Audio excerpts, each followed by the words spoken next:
Court is now in session.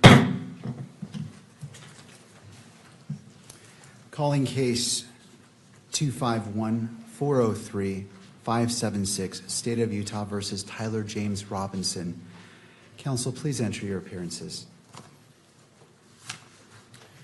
Chad Grunander, Ryan McBride, Lauren Hunt, David Sturgill for the state, and the County Attorney Jeff Gray and Chris Ballard are also here. Good morning. Good morning, Your Honor. Kathy Nestor, Richard Novak, Stacy Visser, and Michael Burt here for Mr. Robinson, who's seated in the courtroom. Good morning. Good morning. Mr. Robinson, good morning to you. And for the record, the court also recognizes the presence of victim representative Ms. Erica Kirk. Ms. Kirk, good morning to you as well. First, with respect to courtroom protocol, to maintain security and decorum, any individual that exits the courtroom during proceedings will not be permitted to re-enter until recess. After recess, all counsel are expected to take reasonable measures to safeguard confidential communication. Such measures may include the use of screen protections on electronic devices and care to avoid the inadvertent capture of privileged or private discussions by recording equipment or by those present in the courtroom. Second, the court will address the camera operator and the still photographer. If both of you could please approach the lectern.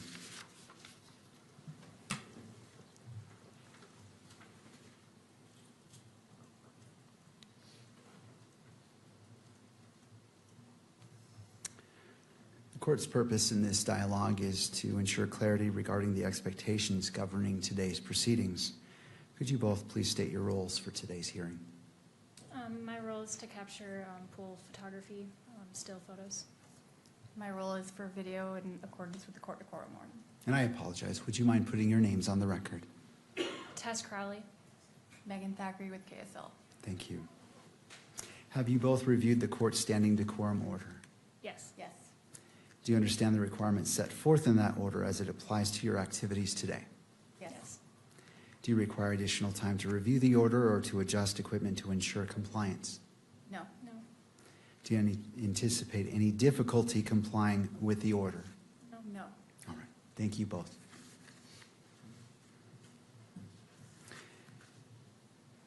Before we begin this morning, the court wishes to acknowledge the importance of the safety, dignity, and well-being of all those who are present or who may be present during these proceedings, including the parties, counsel, witnesses, court staff, and members of the public. The court is also mindful of its solemn obligation to protect and uphold the constitutional rights of Mr. Robinson and Ms. Kirk.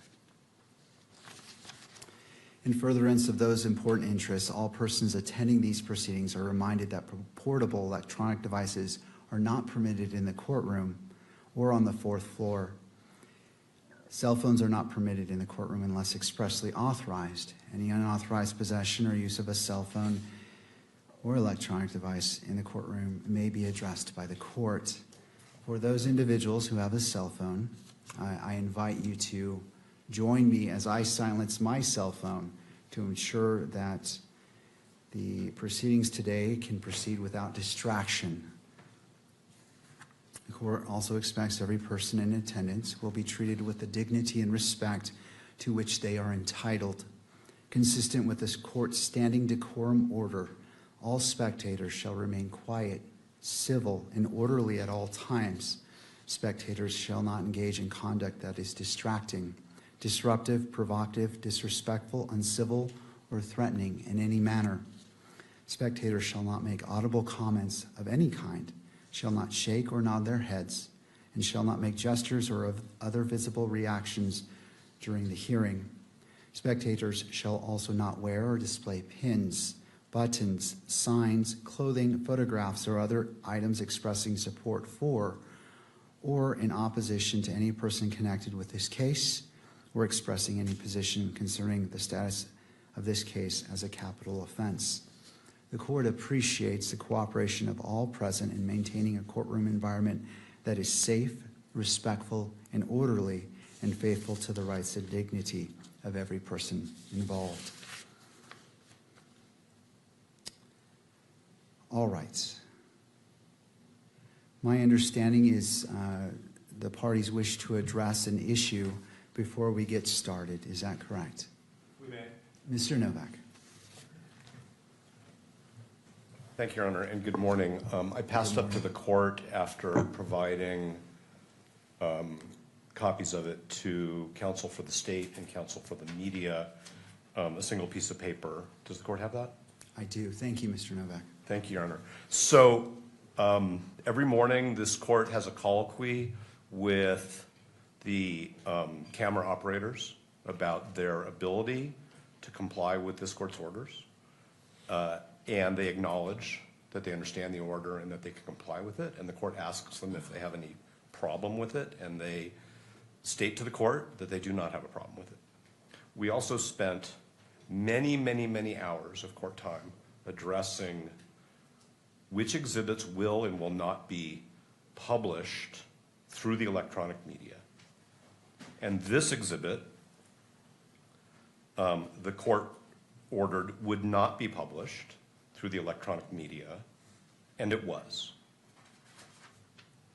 And without belaboring the point, the court can imagine our concern that the media and the state who control this exhibit and the publication of this exhibit in the courtroom as per the court's orders failed to comply with this court's orders after all of the effort that we made and the court made to make sure that the court balanced everybody's rights, including the rights that we're concerned about, which are Mr. Robinson's. No doubt the counsel for the media and counsel for the state will say that it was a very, very brief mistake, that it was corrected as soon as they realized the error, but it's done. It's out there, it's photographed.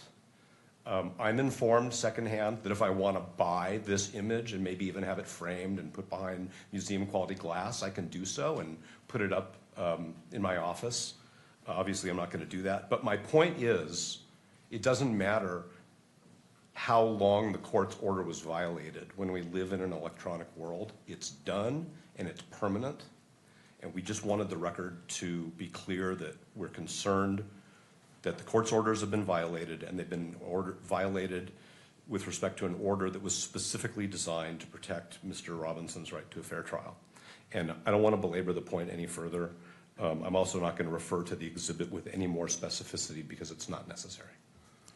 Is there a requested remedy or potential sanction that you feel is warranted given the actions which you have outlined this morning?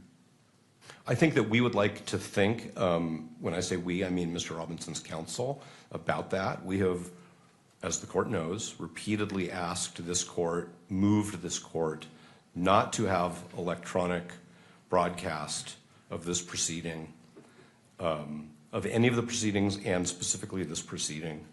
The court denied those motions and overruled our objections to the specific EMC requests. So I think it's a little premature, but I can represent to the court that we will suggest a remedy in advance of the next hearing. Well, Mr. Novak, I appreciate that, but I would ask that if it is something that is concerning, that it be addressed immediately. So I'm not going to wait until this. I recognize and appreciate what you have described, and this was on my mind a lot last night as well. Okay. I don't want to sit on this, so I ask you respectfully to confer with your counsel and come up with that, because I want to address it. I agree. It is concerning, and it warrants examination and to be addressed immediately, especially as we have a little bit left of our preliminary hearing. So I want to give it the weight it is needed, and I don't disagree with you. Then why don't we beg the court's indulgence? We don't need to empty the courtroom. We can go talk about what we think an appropriate measured sanction would be, and we can bring that suggestion back to the court in a few minutes. All right. Well, before we do that, I want to turn to the state and to the media to address what you've addressed, and then obviously if there's a part two, then therefore. And I appreciate the invitation, and I also appreciate the court's desire to address the consequences, if any, immediately. Thank you, Mr. I was Novak. not trying to delay it. I just think it's a it's an issue which warrants some thought. The court has said it gave it some thought. We will have a suggestion very briefly. Thank you. Turning to the state.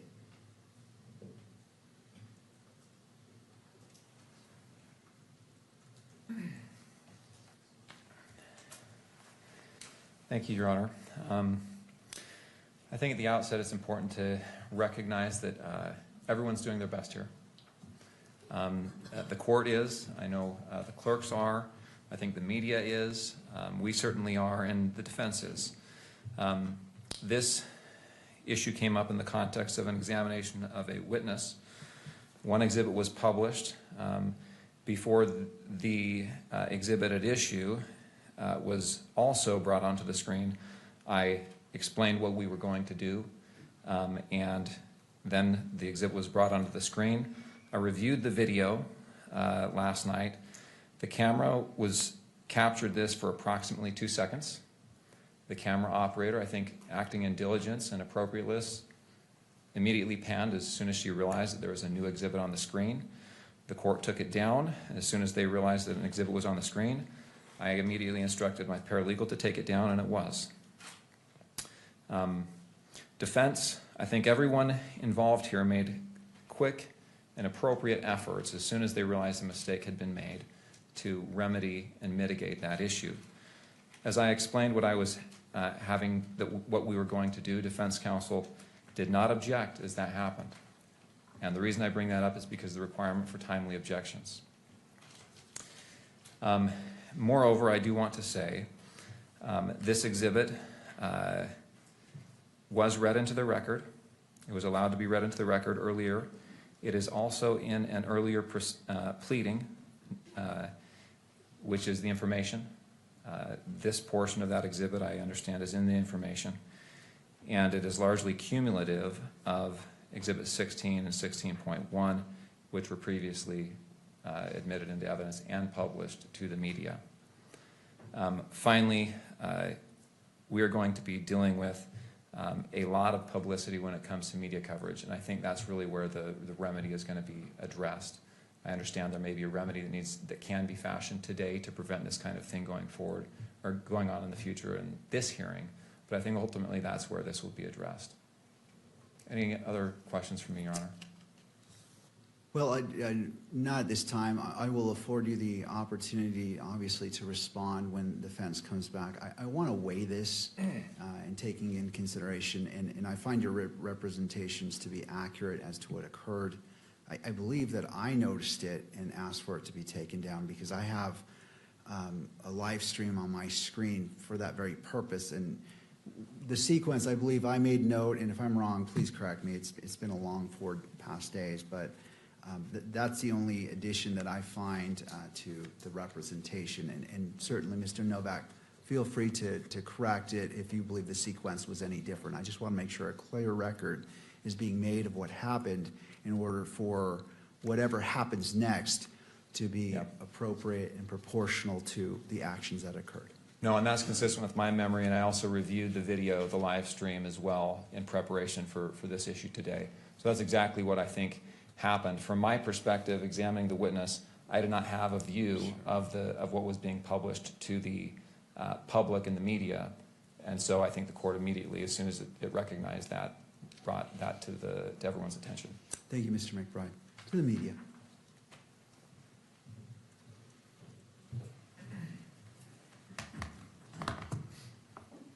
Good morning, Your Honor. Good morning. Appreciate the opportunity to be here to speak on behalf of the media. I think our understanding of what happened is consistent with what both the defense and the state have said here. So I don't want to belabor that point. But here's how I understand them. There's 2 exhibits at issue. Those exhibits were used yesterday in part because the juxtaposition of those 2 exhibits might have provided some sort of benefit to the court. The first of those exhibits was asked to be published through all 3 of the court's phases. The court said it will be admitted into evidence, be shown in the courtroom, will not be shown on the cameras. That happened about 3 hours into the hearing. That all went smoothly and well. That operated exactly as it is intended to. That requires the participation of everyone, the court, the defense, the state, media, camera operator, all to do that well. Later in the day, when in the video I reviewed, this was about 5 hours into the runtime yesterday. The second exhibit that was going to be compared side by side was introduced. That also went through that three-step process. In that case, the court said that that could be admitted into evidence, shown to the court, and then also shown on the cameras. So it was put on the courtroom cameras.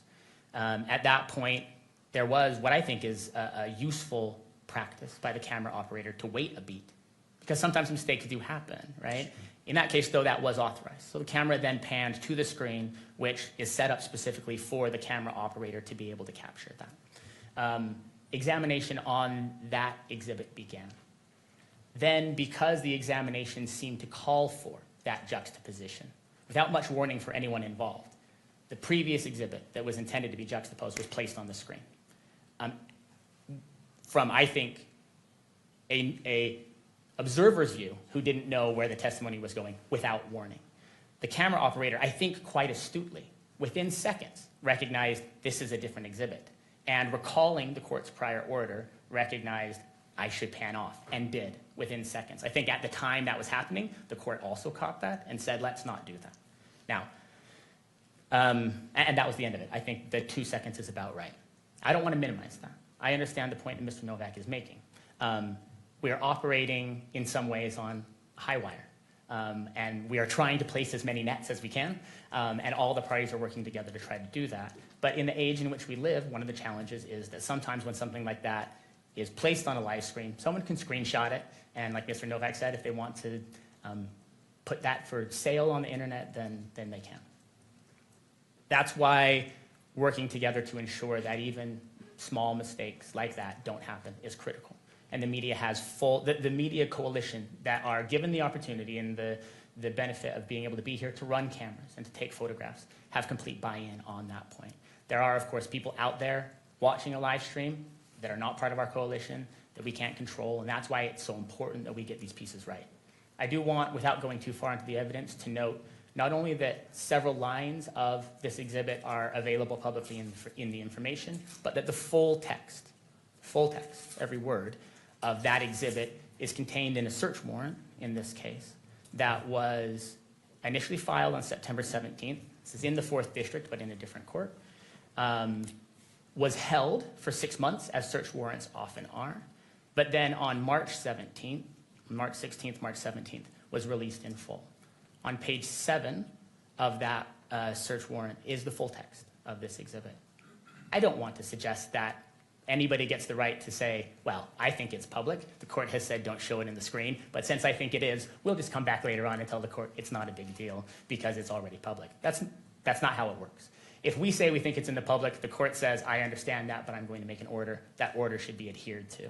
But I do, for the purposes of prejudice, for potential remedy, for the court's concern and the court's sleepless nights, I do want the court to know that as well. And members of our coalition have pointed out to me as we've talked about this, while we take this very seriously, it is true in this case that the full text of that, not the image of the exhibit itself, but the full text is already in the public sphere, has been reported on, and is out there.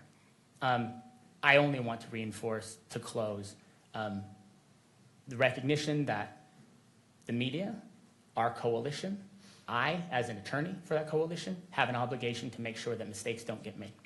And in this case, even though I believe that the camera operator didn't act in violation of the court's decorum order, didn't do something that was forbidden by that there was an order that said, don't publish this exhibit.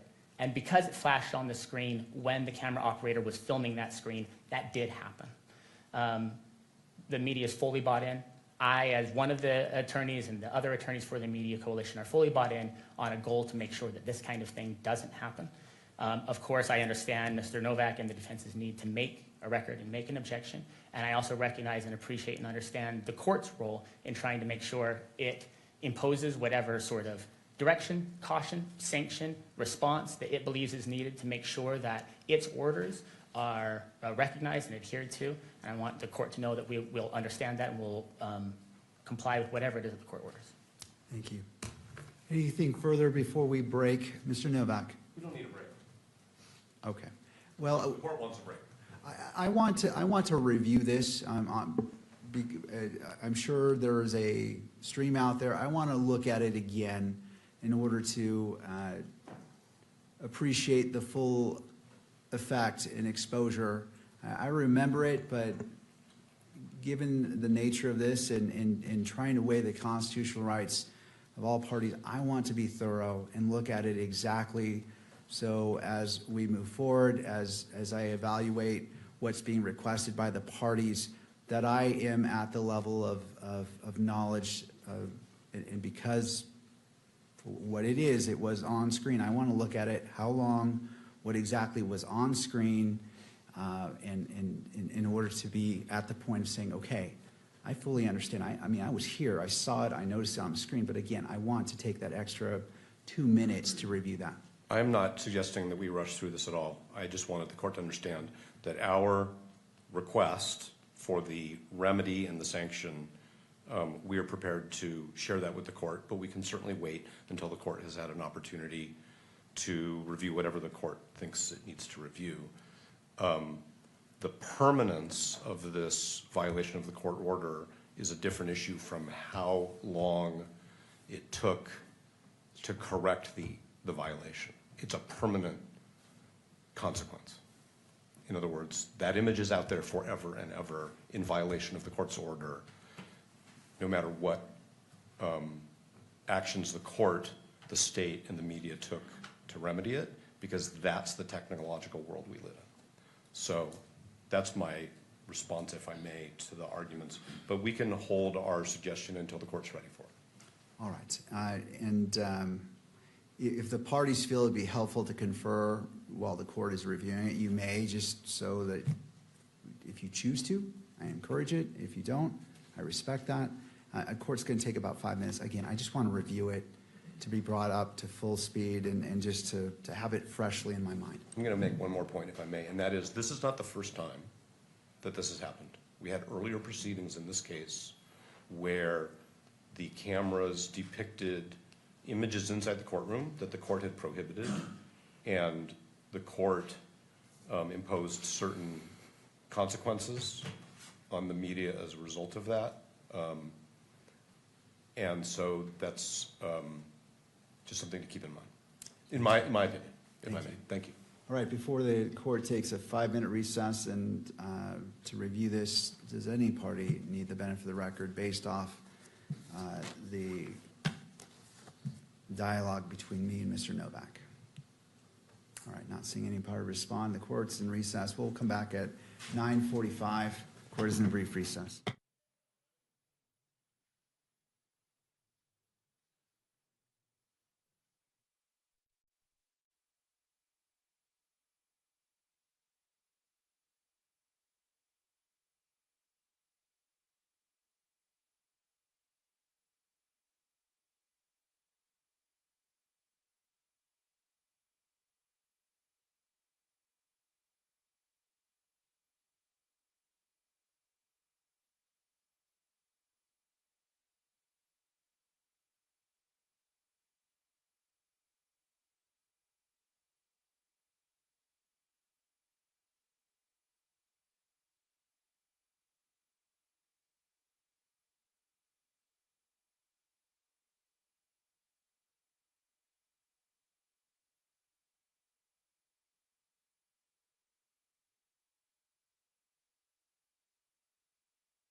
Be seated.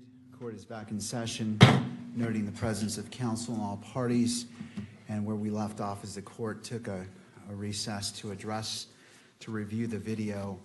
And I appreciate the patience of the parties as well as everyone in attendance when it comes to constitutional matters and balancing constitutional rights and transparency.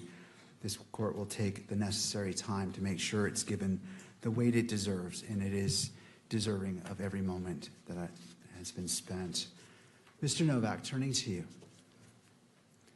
And perhaps before you begin, let me go ahead and make a record of what I noted that is at issue. And after I put this on the record, certainly if either side wishes to be heard about the court's understanding, I welcome your comments. Exhibit 24 was displayed on the monitor visible to the media camera. Exhibit 16 was displayed on all monitors and appeared on the live stream for approximately 3.5 seconds. The camera operator redirected the camera before any party called attention to the display of Exhibit 16. Approximately 16 seconds later, the court observed the image and stated, "Let me stop you, Mr. McBride. I'm not sure. Is this being broadcast?" Mr. McBride responded, "Let's take that down." The full text of Exhibit 16 had previously been made public through a search warrant that was publicly available on or before April 2026. The portion displayed on the monitors did not contain the full note and consisted of approximately 78 words. Approximately 15 of those words were included in the information filed on September 16th, 2026. In addition, the full note was read into the record during the preliminary hearing. The court previously ordered that Exhibit 16 be admitted into evidence and permitted its display within the courtroom, but prohibited its publication through the camera used for the live stream. And that concludes the findings of the court as it relates to this issue. Do the parties wish to be heard before we go into what you're requesting about the record on what occurred? Your Honor, your recitation is accurate. My earlier comments were based on my memory of reviewing this last night. In the recess, I reviewed the feed again, and what you have said today is accurate. Thank you. Mr. Novak, any? No, Your Honor, I don't take issue with the court's factual summary. All right.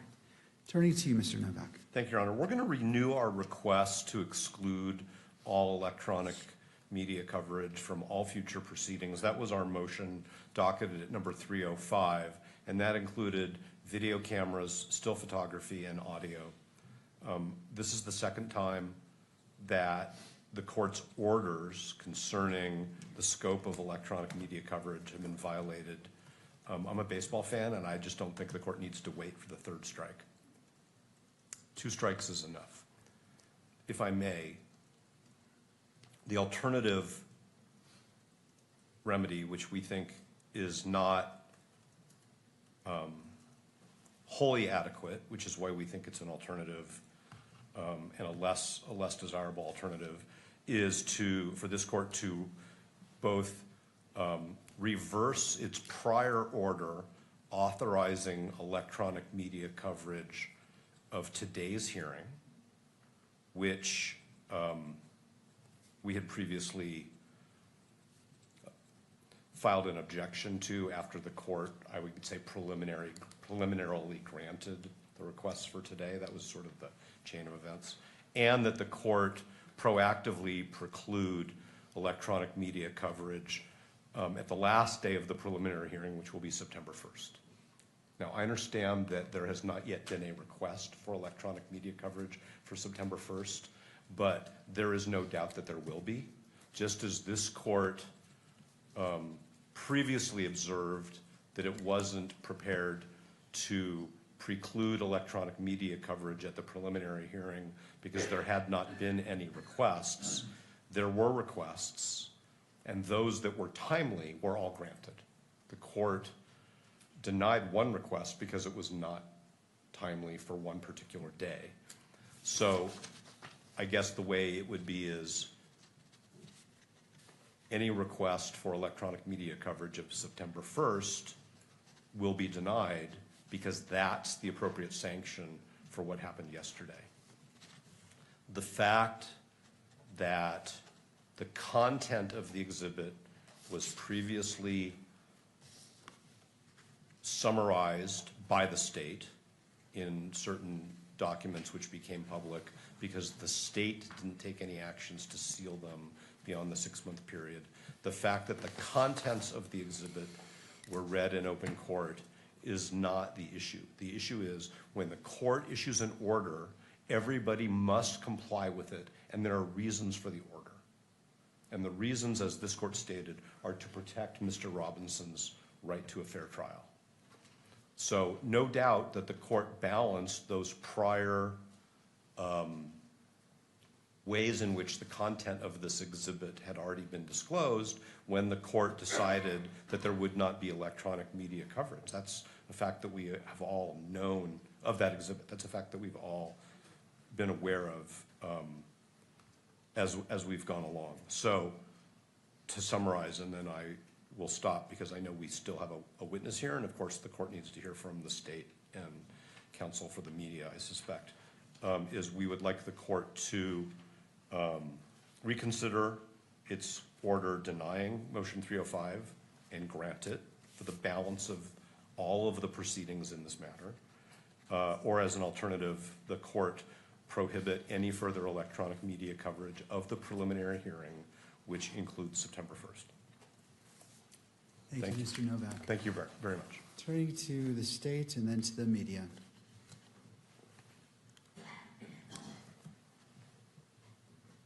Yes, Your Honor. As to the remedy, we've heard of instances where the media has been able to delay publication of the recordings of the proceedings. We've heard of instances where that has been a short delay of like 30 seconds. I've talked to the media attorney about this, and they do not have the capability to do that right now. My suggestion would be for future proceedings to order the media to look into that capability, and that would be a remedy that perhaps could be used in the future. I think that would be a satisfactory remedy to avoid this type of thing in the future. As to the other remedies requested, we have one witness. The final witness, well, the defense has one witness. That witness is a ATF DNA forensic biologist, and I assume that the exhibits that will be admitted through her will be of that nature. We've already, in fact, admitted the report that she is going to be testifying to. The reports, I should say, that's exhibits 30 and I believe 34. And so I don't think we have, and those have already been published, I don't think we have the same risks or, I'll just say risks with her testimony as we do with some of this other evidence that has already been admitted. Thank you. To the media.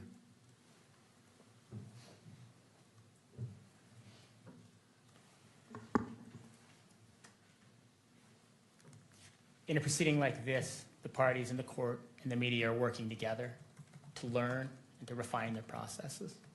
I hear Mr. Novak's remarks about challenges that we've run into in the past. I recall, it hasn't been that long ago, a time when the camera was placed in a location in the courtroom that was causing challenges. The court moved it. When there were challenges with aspects of the court's ruling, the court reiterated those, and those processes improved. We are getting better at this.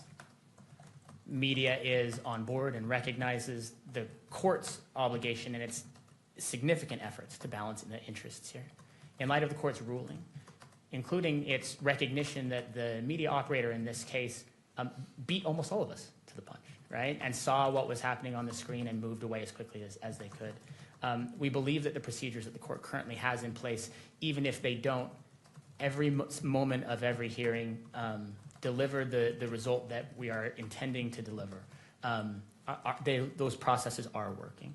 I don't believe that a further adjustment, much less a sanction, much less a revisitation of something that says let's keep every photographer, every camera out of this courtroom for every proceeding. In light of the court's well-reasoned and exhaustive rulings after a long briefing on all of this, the court is currently balancing these interests correctly, and we therefore ask the court to allow the parties to recognize that the time we're dedicating this morning represents a reiteration of the importance of these principles. The media and the parties all recognize that, and we'll continue to endeavor at all times to do all that we can to ensure that those are adhered to, and let the parties go forward under the current procedures without further order or sanction by the court. Thank you. Any further arguments before the court issues its ruling? No, but thank you for the opportunity. Thank you. And just updating my notes as I'm intending to issue this ruling right now. I'm just making sure that I'm capturing all the points made in the argument right now.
almost done. I appreciate the party's patience. This issue rises to the level that necessitates great care. And as my practice, I don't like to rush or make snap decisions. And I want to give this the full analysis that it's due. So thank you again for your patience.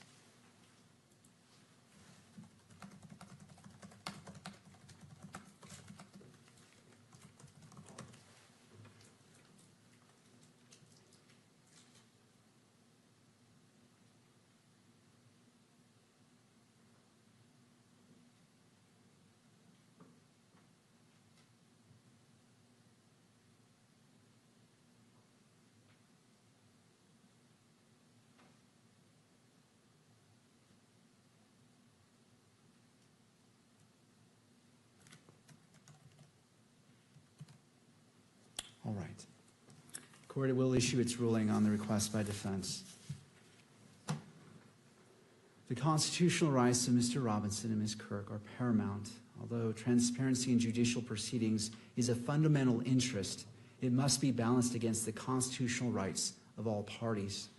Having considered the arguments presented by counsel and having reviewed the events that occurred yesterday, the court finds that its order prohibiting the publication or broadcast of Exhibit 16 by the media camera was violated. The court agrees with the defense that this constituted a violation of the court's order. Compliance with court orders is essential in all proceedings and is of particular importance given the nature of these proceedings. With respect to defense's request as a sanction that the court reverse its ruling on defense motion 305, motion to exclude cameras, the request is respectfully denied. The analysis underlying the court's prior ruling remains unchanged, and the court adheres to its reasoning and conclusions. With respects to the defense's alternative request as a sanction to prohibit all cameras and electronic equipment from today's proceedings, thereby preventing the electronic capture of the proceedings for those inside and outside of the courtroom, the request is granted in part and denied in part. Effective immediately, members of the media shall no longer capture or broadcast any exhibits displayed by the parties during today's proceedings. The court finds this sanction to be proportional and appropriate in light of the violation of the court's prior order. The court reserves this sanction as it relates to September 1st. It is not before the court. There has not been a request for electronic media coverage, and the court won't issue a pre-ruling.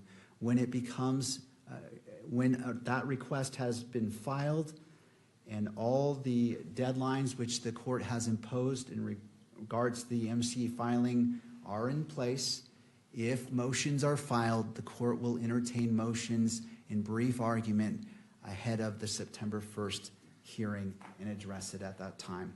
This is the ruling of the court. Thank you.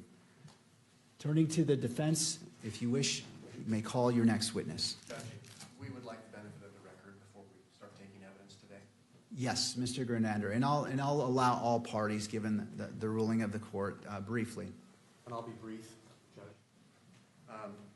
And this is in relation to the continued taking of evidence today. And I'll start my statement, Judge, with something that was very insightful that you said the other day. You mentioned, and I quote, "Sometimes you need to take time to save time," close quote. And so that's my purpose for standing up here this morning. We have spent the better part of a day, a little over 5 hours, I believe, hearing from witnesses that the defense has called at this preliminary hearing. And no doubt the defense is entitled to call witnesses at a preliminary hearing as allowed by the rules. But I think it's important that the court remind all parties about the purpose of this hearing. This is a probable cause hearing, as Your Honor has repeatedly stated. The defense has invoked the term reliability many times. And the court, frankly, has found the evidence that's been admitted, the testimony. As a gatekeeper, the court has found it reliable. It's been presented. The exhibits have been found reliable. So any questions of additional reliability are really questions of credibility of the witness and weighing of the evidence. And that is not really what this court engages in at the probable cause standard. And so this is all couched in the context of a likely forthcoming standing objection that the state may lodge if the testimony is long and drawn out and exceeds the scope of the preliminary hearing, gets into areas of a 702 hearing, possibly even trial. We will lodge this objection, but I wanted to just simply state the authority, Judge, behind our objection if we do make that. As your court is well aware, the magistrate at this stage of the case must view the evidence in the light most favorable to the prosecution. And that's cited to in a number of Utah cases, to include State v. Schmidt. Schmidt continues, this means that when reasonable inferences from the evidence cut both for and against the state's case, the magistrate lacks the discretion to choose between them and must leave such a determination to the fact finder at trial. A few other cases I would like to refer the court to. State v. Pledger, which is a Utah 1995 Supreme Court case. Speaking of this standard, the court says, the standard bars the magistrate from requiring the prosecution to address or even eliminate alternative inferences that could be drawn from the evidence in favor of the defense. So even assuming the defense scores points today in calling these witnesses, again, the court cannot really weigh those in favor of the defense. State v. Hester, which is a Utah Court of Appeals case 2000, where there is conflicting evidence, quote, the magistrate may not sift or weigh the evidence, but must leave those tasks to the fact finder at trial. Of course, we're not at trial yet. State v. Virgin, a Utah 2006 Supreme Court case, indicates that a magistrate may only disregard evidence at a preliminary hearing if it is, quote, so contradictory, inconsistent, or unbelievable that it is unreasonable to base belief of an element of the prosecution's claim on that evidence. There's a State v. Drozbecki case, which is a Utah Court of Appeals case 2010. Magistrates may only disregard or discredit evidence that is wholly lacking and incapable of creating a reasonable inference regarding a portion of the prosecution's claim, but must leave all the weighing of credible but conflicting evidence to the trier of fact. And finally, State v. Lopez, a Utah 2020 Supreme Court case. Speaking of this probable cause standard at a preliminary hearing, the court said, under this low bar, it may be difficult for the defense to overcome a prima facie showing of probable cause. Even an alleged victim's recantations may sometimes be insufficient, given that the magistrate must view all evidence in the light most favorable to the prosecution and draw all reasonable inferences in favor of the prosecution, close quote. Judge, Your Honor has heard 4 days of testimony now. The evidence is overwhelming. It's devastating. And the question needs to be asked, the purpose of continuing with testimony if it's long and drawn out. Of course, the defense has the right to call witnesses, but it needs to be within the context of this preliminary hearing. So again, we may be lodging a standing objection of relevance and exceeding the scope of this hearing. That's my record. Thank you, Mr. Grunander. Do either party, other of the parties wish to be heard as it relates to Mr. Grunander's statement? To the defense?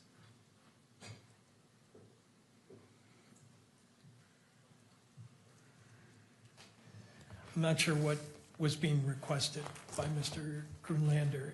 As I indicated to the court during the testimony of the last witness, we had discussion with the state prior to the start. We had a scheduled date for the court to rule on objections. And the purpose of that hearing was so that we wouldn't have to fly witnesses out from the East Coast if there was going to be a standing objection. Prior to that hearing taking place, the state contacted us after they had participated in interviews of Ms. Oliver and the other experts, and indicated to us, and we indicated to the court, that there was going to be no standing objection to the testimony of these witnesses. So if he's lodging a standing objection now, I think he's waived it, or he should be stopped from asserting it given the circumstances.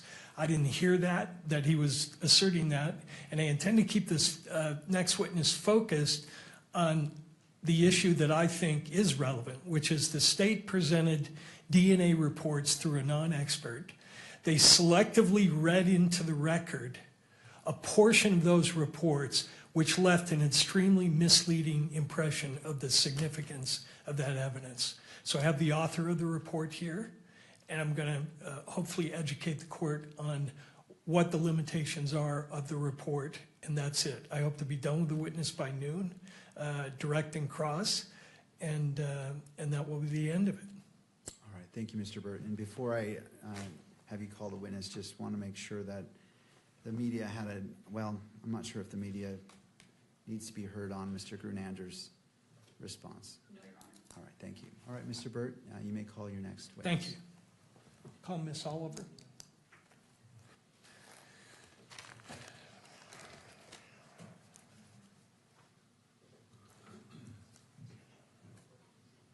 Ms. Oliver, if you'd like to come forward and be sworn in.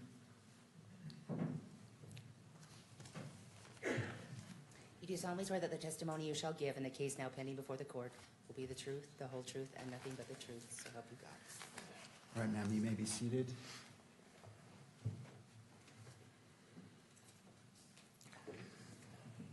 And there's a water bottle to your left if you wish.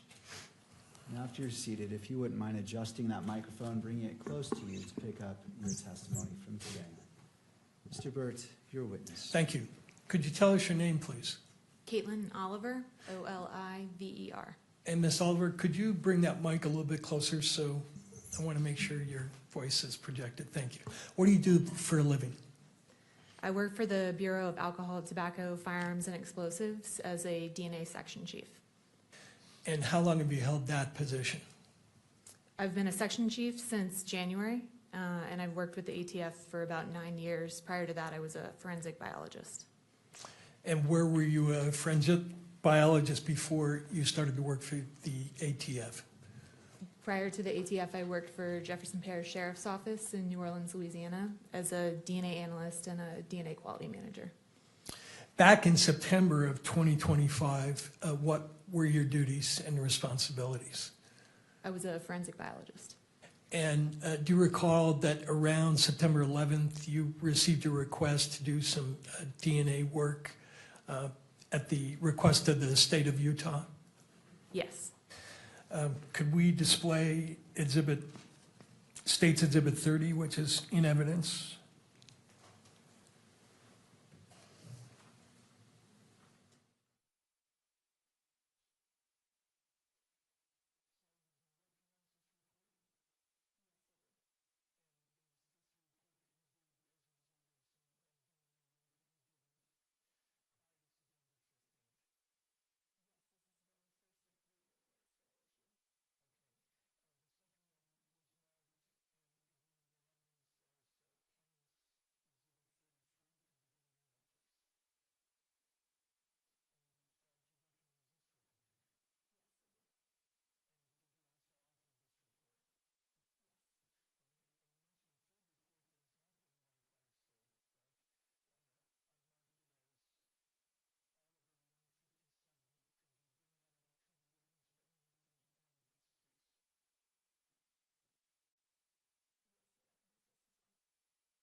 For instance, the next sample down, 1.2, where the state read paragraph D, admitted paragraph F, you state in F, based on this calculation, there is evidentiary support for the inclusion of Tyler Robinson, correct? As a possible contributor. Correct. Mr. Burt, I just want to interrupt. Sure.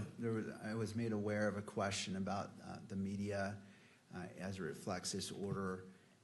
So the question was whether audio could be transmitted, and my ruling covered the video display of any exhibits. And so I just want to make sure that's the understanding of all the parties, that the audio of your portion discussing evidence is that you understand that that's going to be captured by the camera and displayed, but not any exhibits displayed. Is that your understanding? That is my understanding of the court's ruling, yes. And to the state? Yes. And to the media? Yes, Your Honor, there might be concern about the actual monitors, the counsel table, and the podium. Any clarification on that? Well, that's why I give my notation at the beginning of the morning that the parties are responsible to monitor their monitors. And that's there because they're entitled to view it, but they're responsible to ensure that the monitors, as the camera is picking up the courtroom, it's directed not to focus on the monitors, but inevitable capture may occur, and that's why that instruction is given. Your Honor, Jeff Nye on behalf of the victim representative. We cannot see the court from where we are sitting, so I don't know if there's a way for us to view the monitor. I don't understand what you're saying. It's not being published on this It's not one. being published on the monitor to the court's right. Right. The order of the court based as a sanction is no exhibits will be displayed. In the courtroom entirety? As it stands right now, yes, that's correct. Well, Okay, please approach the lectern.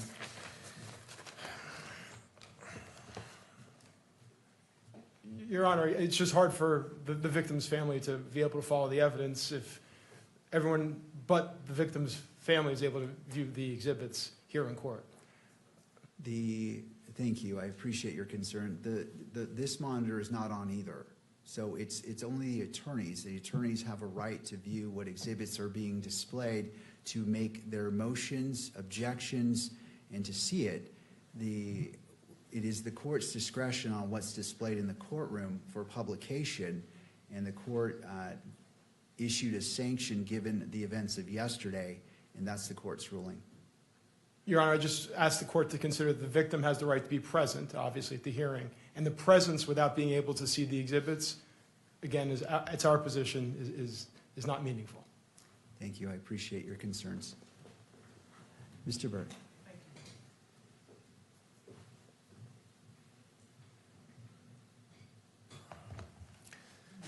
Could you redisplay Exhibit 30, please? And again, while he's doing that, that same conclusion where you include the language, go back to that page, please, 5. Use the term, there is evidentiary support and possible contributor. I want to focus your attention on the words evidentiary support. We've had a prior witness testify that, from the FBI, testified that they use a scale and they characterize the support along the lines of strong. Are you familiar with that type of a scale? Yes. Does your agency employ that scale?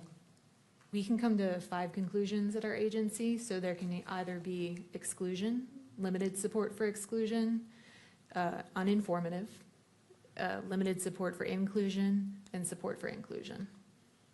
And I take it from what you just said, you don't use these qualifiers strongly. The word strongly include things of that nature. Yes, we don't use a verbal scale at our laboratory. Is that a scientific phrase when you talk about instead of saying that there's support for an inclusion, you instead say there is strong support for the conclusion? So our laboratory doesn't use a verbal scale due to the fact that they add subjective words to the front of this word support.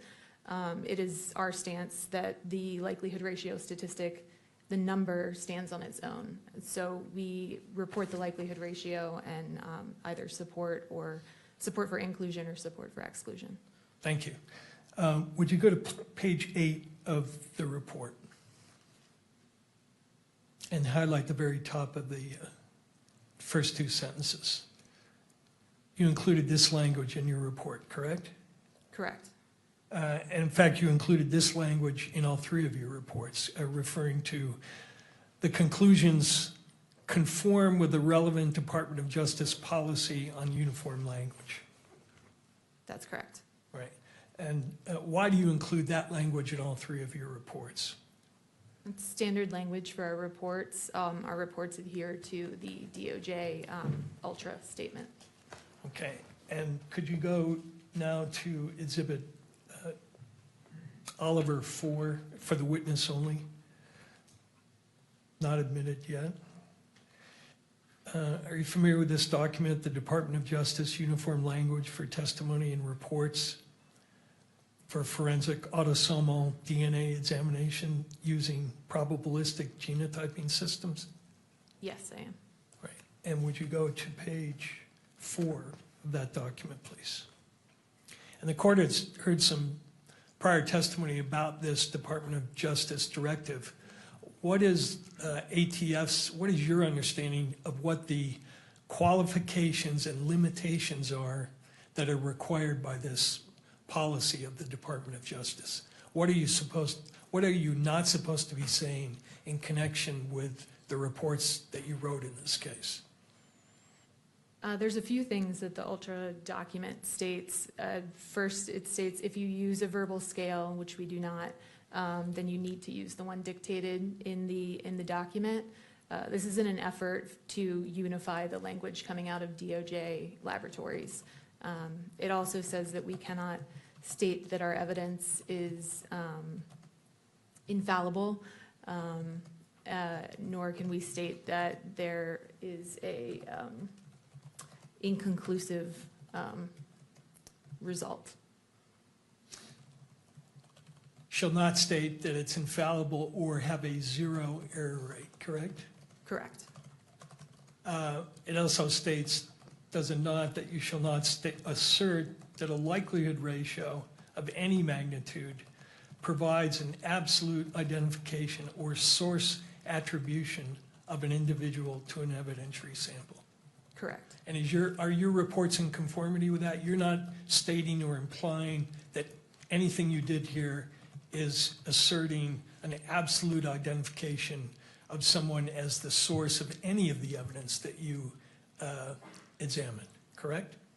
Correct. With forensic evidence, it's impossible to state with 100% certainty anything. That's why we report a likelihood ratio, to speak to that uncertainty with a statistic. All right, and would you go to the next page of that document? This policy requires that you not state or use the expressions reasonable degree of scientific certainty, reasonable scientific certainty, or similar assertions of reasonable certainty. You didn't do that in any of your reports, correct?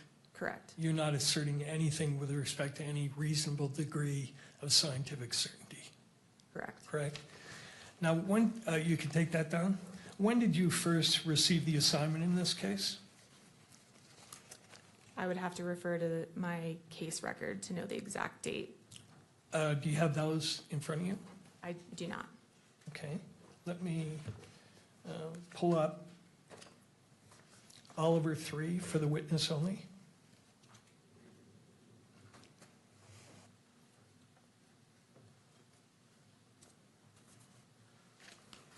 And go to the third page. Does that third page help refresh your memory on when you may have received this case? Yes, on September 12th, 2025. Okay. Is that when you first started doing work on the case, do you think? Yes, it is. Now, prior to doing work on the case, did you receive permission from someone to consume any samples in the case? Yes, I did. And could you go to page 15 of those case notes, please? Again, for the witness only.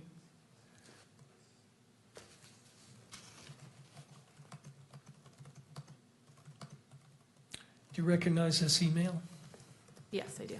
And can you tell me what the email is and what information it conveyed to you in connection with your examination? Yeah, so it's standard procedure at our laboratory that when we receive a case, we request permission to consume from the agent. We request that they reach out to an attorney if one is assigned. In this case, we will not begin any work on the case until we've received that permission to consume. So this email is us receiving permission to consume the samples and move forward with testing. Now, does your policy have, does your lab have a policy for preserving samples for independent testing by the defense?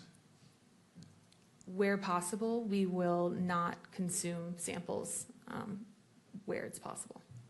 And that policy is a longstanding one, not only in your lab, but pretty much everywhere in forensic DNA analysis, right? That's correct.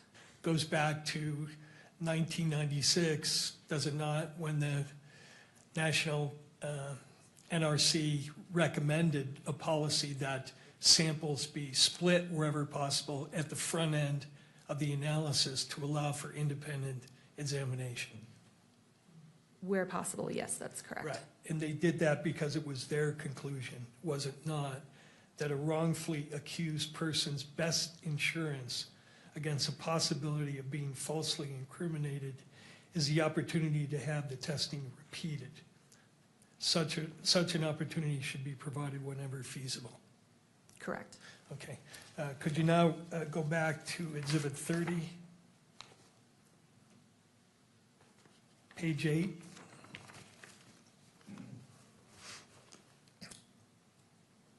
Were certain DNA samples consumed in your analysis? Yes, they were. And for the record, are those listed on page 8 of your report?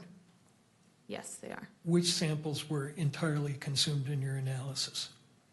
That would be exhibits 1.4, 1.6, 1.9, 1.10, 1.12, 2.1, 3.1, 4.1, and 5.1. Okay. Then are there a number of samples listed above there in the report where you say the DNA extracts will be retained, and then you list 1.1, 1.2, 1.3, 1.5, 1.7, 1.8, 1.13, 7.1, and 8.1? Correct. Does that mean that those are all swab samples, correct? They were swabs, yes. All right. Does that mean, does your report mean that you consume the swabs, but you have some liquid extract remaining as to those samples? Correct. Now, are all of the samples, let's talk about the samples in Plaintiff's Exhibit 30. Were all of the samples you looked at there mixed samples? Could I refer to my tables in my report? Sure. Go to page 2, please.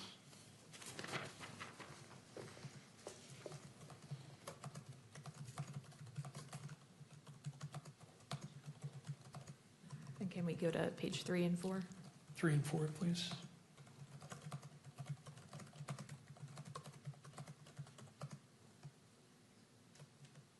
With the exception of the known samples from the known individual, that was a single source sample, but otherwise the evidence samples were all mixtures. And in many cases, they were mixtures of sometimes 4 and 5 people, correct? Correct.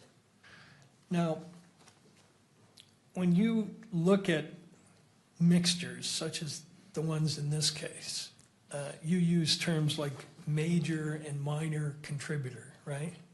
Correct. Is that language meant to convey that anything with respect to activity of anybody who might be assigned to that DNA weight? In other words, are you saying the person you label as a major contributor was engaged in any sort of activity? Is there any connection between the use of that language and activity?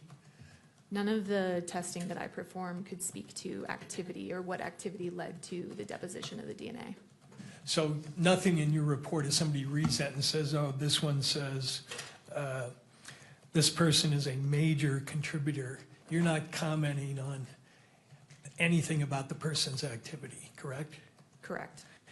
And is it true also that there are also several other limitations concerning the language of your report that it's important for courts and people who are reading the report to understand?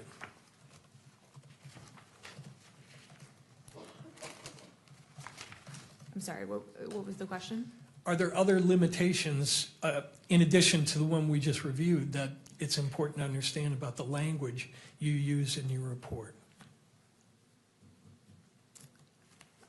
In terms, is there something specific that you're? Yeah, there is. Could you go to Baker Exhibit 30, page 1, for the witness only?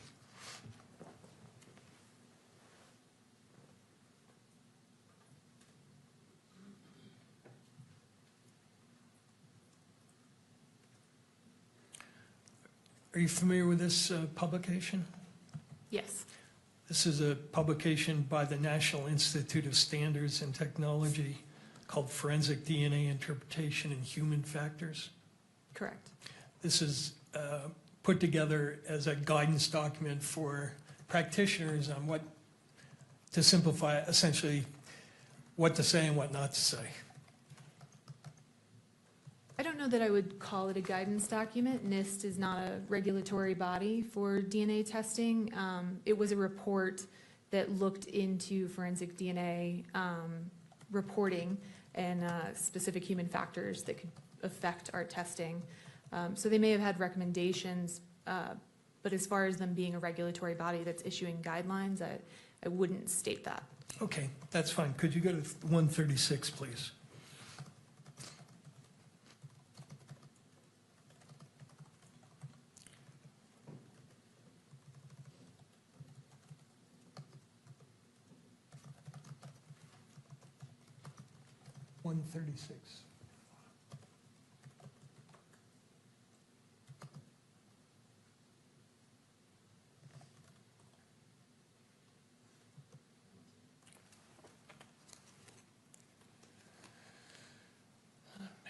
This is Baker 30.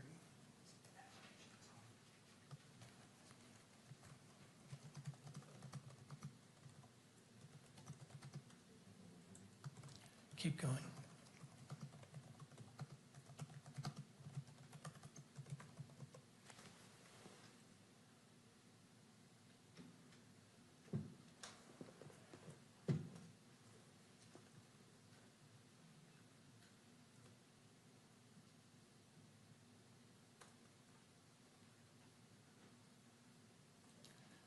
There we go, right there. Wait, 135, I'm sorry. And then scroll down to the next page. So they're making recommendations here as to how the report should be worded, correct? Correct. Let me ask you whether you agree with some of these limitations, or they call them caveats. They talk about how you describe the number of contributors, and they say the true number of contributors of DNA to an item can never be known. Do you agree with that? Yes. Okay. They also say,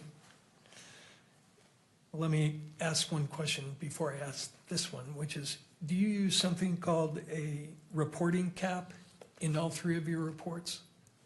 Yes, so for our likelihood ratio statistics, we cap the statistic at 1 trillion. The actual number could be a lot higher. It could be quintillion, octillion. We chose 1 trillion because it has meaning, I think, to people that can understand what 1 trillion is. An octillion and a quintillion gets a little high at that point, so we cap at 1 trillion. And they talk here, do they not, about how you convey the idea of a reporting cap, and they say the LR reporting cap was chosen because of the limitation of biostatistical modeling and independence assumptions of STR loci. Do you agree that that's why the cap is chosen?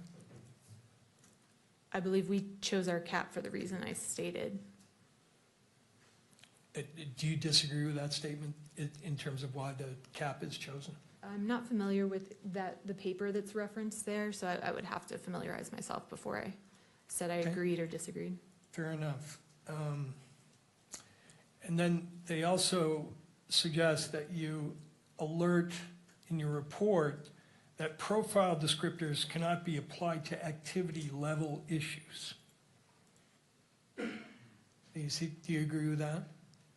Yes, so this is what you were stating about calling a major contributor. It doesn't speak to the activity that led to the DNA deposition. Right. DNA profiles may be described as major, minor. However, these descriptors should not be interpreted in the context of a decision regarding the nature or the mechanisms, actions, or timing that led to the deposition of the DNA. You agree with that? Correct, yes. Right? And then the other sort of limitation, convey that the DNA results cannot be interpreted as the analyst providing an opinion regarding who the source of the DNA is. Yes, so this is, once again, we don't make source attribution statements. We will say there's support for inclusion, and then we back up that with a statistic. So from a scientific standpoint, you couldn't read the paragraph that sets out the likelihood ratio in your report, whatever the number, and then blast a headline in the media, Mr. Robinson's DNA is found on this item. That's a source attribution, is it not? Correct, yes. And that would not be scientifically defensible, would it? Correct. Okay. Another limitation they talk about on likelihood ratios, on the next page, please, 137. Likelihood ratios cannot speak to the likelihood of a proposition, only to the probability of the results given a pair of propositions. Do you agree with that? Yes. Explain that, because that's a little above my pay grade in terms of understanding. So a likelihood ratio statistic compares the probability of the DNA profile of the evidence given two competing hypotheses or two competing scenarios. Typically, the first is that the person of interest is included, and then the exclusionary hypothesis would be that the person of interest is excluded, so there's a random, unknown, unrelated individual contributing. And when they're elaborating on that point, they say a likelihood ratio indicates if and to what extent the DNA analysis results support one proposition over another. It is not possible on this basis alone to determine which is the most probable proposition. Do you agree with that? Yes. Okay. And then the next limitation they suggest you convey is that convey that DNA statistics cannot imply uniqueness within a population. Do you agree that that's a legitimate limitation? Yes. And explain what that means. Does that go back to the issue of source? You can't assign a source to a DNA sample? Correct. Okay. It says you should delineate the meaning of a verbal qualifier, but you didn't use one in this case, right? Correct. Okay. Now, you mentioned that your testing cannot, and correct me if I'm wrong, I don't mischaracterize it, your testing, none of the testing in any of the three reports can answer the question of how and when DNA got deposited. Is that true? That is true. DNA can't speak to the activity that led to the deposition of the DNA. And the report says, with regard to that issue, with the increased sensitivity of DNA techniques and sophisticated software, a DNA profile may be developed even when the contributor of that DNA never touched the item or area that was swabbed. Alternatively, a person's DNA may be present when they were not involved in the crime. Do you agree with that? Yes, once again, I cannot speak to the activity. Can you explain how it's possible that a DNA profile may be developed even when the contributor of that DNA never touched the item or area that was swabbed? So it's possible if, say, the pen that you're sitting there using for the week, you say hand it off to the judge, and the judge then touches it for a period of time, and then I swab it. It doesn't speak to who handled it last. I could test that. I could get both of your profiles. I wouldn't know which person was the last person to handle that item. All right. And similarly, if you had a lot of DNA on your hand, we shook hands. I then went to pick up an exhibit, a gun. I touched the trigger of it. Your DNA could be on that trigger, right? It is possible, yes. Okay, even though you never touched the gun. Yes. And that's why, because of those possibilities, you can't make any assessment of how or when DNA got deposited, correct? Correct. How long can DNA persist on an item? DNA is quite stable over time. It can be broken down due to environmental insults, so things like heat and humidity are known to break down DNA over time, but I couldn't give you an exact number.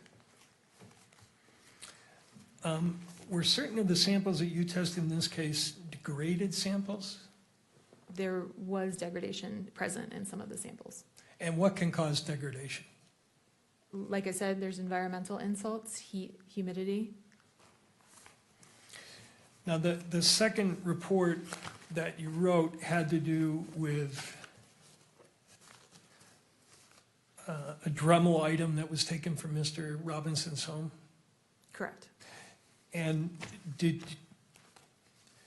you request certain what are called elimination samples in regard to items that were recovered from his home? Yes.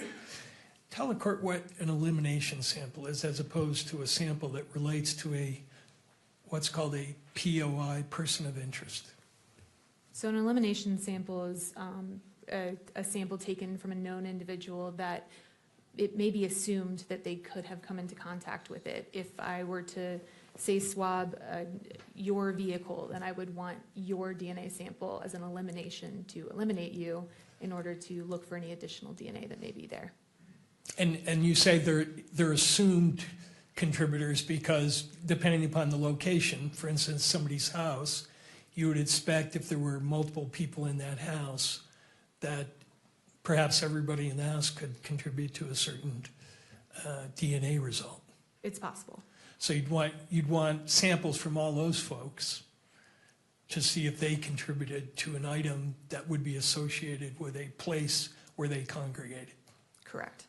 And I noticed from your case file that you also requested, but I don't think you received, elimination samples from agents who were involved in this case. Correct. Why do you request those samples? The type of testing we perform is quite sensitive, and so it is a standard practice that we request elimination samples from any of the investigators involved in order to potentially eliminate them in case they could have contaminated the evidence. Okay.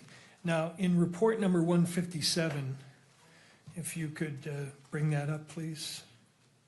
Oliver 157, which has been admitted.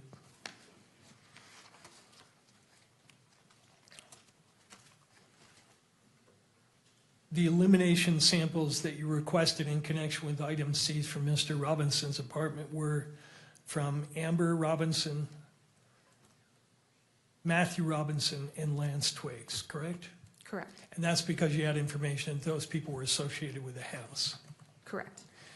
And when you tested or compared, first of all, you determined their DNA types, right? Correct. Then you compared their types to what you found on the evidence. Correct. And for a certain number of those samples, you found the presence of DNA of your elimination samples, not because they were suspects, but because they were associated with the premises, right? There was support for inclusion of some of these individuals, yes. Okay, and if you could scroll down to page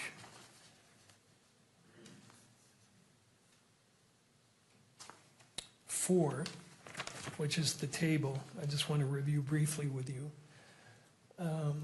for instance, item number 1.4, which was a swab from the rifle, you used the elimination sample of Mr. Robinson's father, and you found his DNA on that particular swab, correct?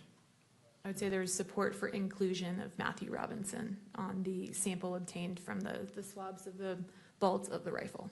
I'm glad you pointed that out. That's, again, consistent with your other testimony. You're talking again about support for inclusion as a possible contributor. Correct. And Again, not because he's a suspect, but because he's associated with that premise. Correct, and there would have been a likelihood ratio statistic calculated and to go along with that. Okay. Could you go to the next page? Similarly, with respect to 1.6, you found, again, Matthew Robinson on swap number 1.6, or a profile that indicated he was a possible contributor. There is support for inclusion of Matthew Robinson. Okay. And next page, actually go page to page 7.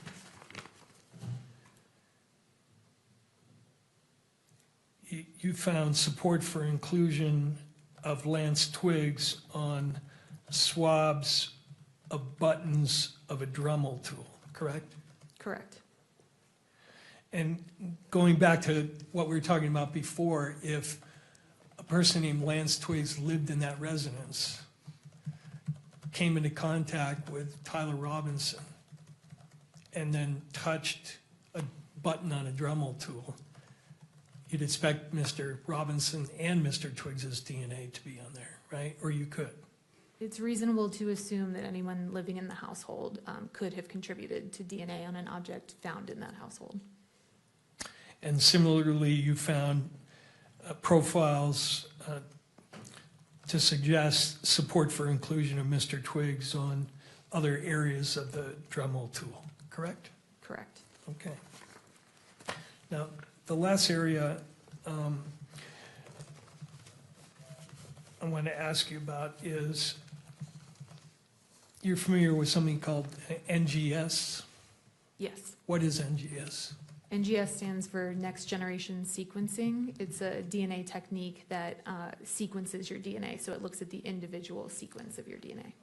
And is it true that in your field, that whole area of NGS is something that's at the forefront of everybody's attention? For instance, when you go to seminars and you look at the presentations, there's a lot of talk about NGS, right? That's correct. Yes, it's a newer technique.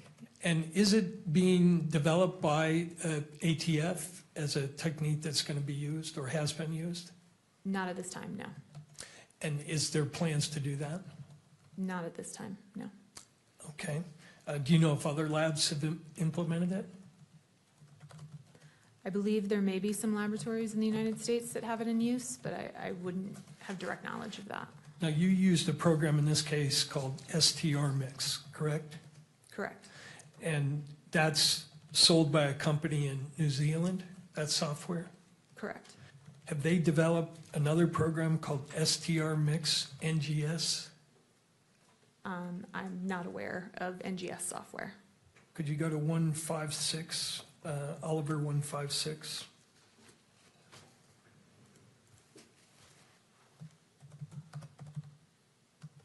Let me know when you're there.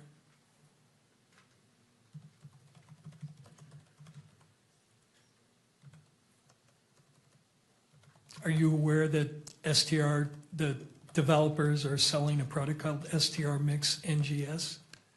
I was not aware, no. Okay. Now, sequencing analysis is different than what you did in this case, correct? Correct. And how so? As I said, sequencing is looking at the individual sequence, the individual bases that make up your DNA, as opposed to the testing that I'm performing, which is looking at length variations. So STR testing, which is the testing I perform, looks at areas of the DNA that are known to be highly variable between individuals, and there are areas where the DNA sequence repeats itself over and over again. And depending on who you are as an individual, you may have a different number of repeats present at that location. So the testing we're performing is looking at those length variations. There's a distinction between, say, if you have 10 repeats versus 12 repeats. But you're not looking within those lengths to see what the sequence of the DNA is. Correct. And that's what this new technology is designed to look at. Correct. And the reason it's designed to look at that is because it's been found that there are DNA areas that are different in sequence, even though they're the same length. Is that true? I think the reason for developing NGS software is to add another tool to a forensic biologist tool belt. Okay. Now, could you go to 154, please, for the witness only? You're familiar with this chart? Yes. Okay, this lists all the alleles that you found for all the testing in your 3 analysis, correct? No, it looks like, No, you were right, 154.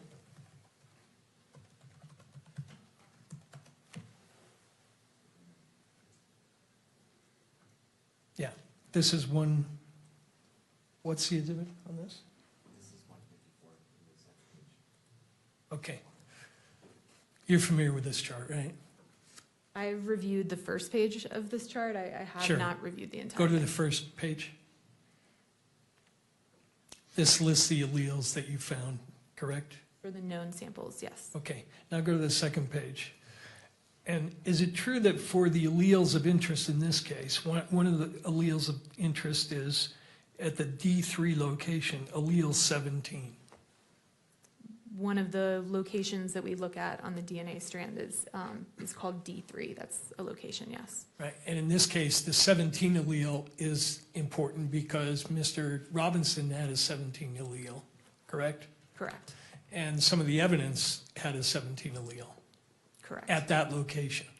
Correct. So as I understand the way you do this, you look and compare whether those are the same number, basically. I wouldn't state that's how we do our comparison. So it's not just number matching.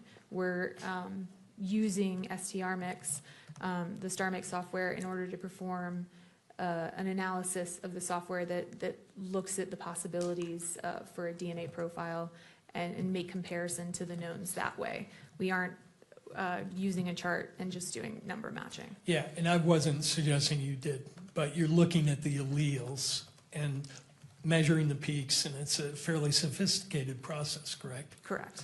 But the bottom line is you're comparing alleles one against another. Correct. So if a person is a 17-17 and the evidence sample is a 17-17, you're looking at that comparison. Correct. And again, measuring only length. Correct. But it's true, is it not, that researchers have found that that particular allele, the D317 allele, that there are actually 3 different 17s, 17A, 17B, 17C. Yeah, so there's something known as isoalleles. What that is you may have, in this case, a 17 allele, but the sequence within that 17 allele is different. So 2 people may have a 17, but they may have a different sequence within their 17 allele. And it's been found that there is a 17A, a 17B, and a 17C, correct? Objection. Relevance to the probable cause hearing. At this point, I think we've once again gone beyond probable cause, and based on Mr. Grunlander's argument, I would invoke his argument here in the case law that he referenced, and I object to this question. Let me withdraw the question, reframe it, and move beyond it. All right, so I'll sustain the objection. It will be reframed, and we'll go from there. It's true, is it not, that at least 1, 2, 3, 5 of the locations of interest in this case, researchers have found that the alleles that you were looking at, these isoalleles, have different sequences but the same length. Objection. Relevance. The witness has testified she does not do sequencing analysis here, and that's what the question is asking, is about sequencing analysis. Counsel? The point, though, is that her testing cannot distinguish between these isoalleles, and therefore it goes to the weight of the comparisons. But if she didn't do that, Yeah, that's the point, is that she didn't do it, and therefore she's not in a position to draw conclusions. Mr. McBride? That proffer is inaccurate, that she's not able to draw conclusions because she did not do NGS or sequencing analysis. She has testified that her lab and the analysis she did here is not sequencing analysis, it's something different. Whether or not she could do sequencing analysis is irrelevant to the analysis that she did do. If Mr. Burt wants to call an expert to say sequencing analysis is better or something like that, that's fine. But this expert does not do sequencing analysis. Therefore, the line of questioning that goes into sequencing analysis is irrelevant to her testimony. Let me see if I could lay a further foundation. All right, so I'm going to sustain the objection. Sure. And the question may be reasked if counsel chooses. When you do your analysis using length only, do you go by the rule that if any STR locus fails to match when comparing the genotypes between two or more samples, then the comparison of profiles between the question and reference sample is usually declared a non-match, regardless of how many other loci match? No, it's not quite that simple. What you're speaking of is an exclusion, is that correct? Yeah, right. So it's possible for DNA evidence we spoke about, it's possible that DNA evidence be degraded. In a case like that, there may be the potential that some of the profile has what we call dropped out. So it's not present. In that case, we wouldn't expect necessarily to have a inclusion or exclusion at that location because there's no information present there. So it's not quite as simple as is every allele in this chart present in the evidence. There's more to it than that. If you had a difference in sequence between a known and a question across many loci, would you exclude the person? It depends. Again, objection, Your Honor. We're going back into sequencing, which is not the analysis that was done in this case. Mr. Burt? Again, Your Honor, if there could be an exclusion based on this and the testing was not done, I think that is relevant.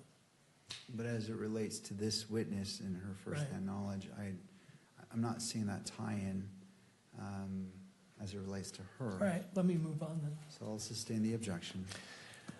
Now, you said that all the samples you looked at in that one report were mixtures, correct?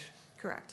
And the number you get in the likelihood ratio depends on how many contributors you estimate, right? The number is going to vary if you say I think it's a mixture of 2 people versus I think it's a mixture of 5 people. It's not necessarily the number of contributors. The likelihood ratio speaks to the weight of the evidence. And so it's comparing known individuals to the unknown sample. It could be a low number and be a single source sample. It could be a high number and be a 4-person mixture. It's not necessarily directly correlated with the number of contributors. Let me ask you if you agree with this. This is from the NIST mixture study. An likelihood ratio numeric value is not a measurement of a physical quantity. Do you agree with that? Correct. Rather, it is a ratio of probabilities in the opinion of the expert assessing the likelihood ratio and is dependent on the specific propositions used to formulate it and also on the individual making the assessment. Correct. Yes, I agree. And does the final likelihood ratio depend on the number of contributors you assume? No, it does not. It has no effect whatsoever? It can have an effect. It's possible. It's possible multiple other factors could contribute to the likelihood ratio. Is it somehow difficult to figure out how many contributors there are in a sample?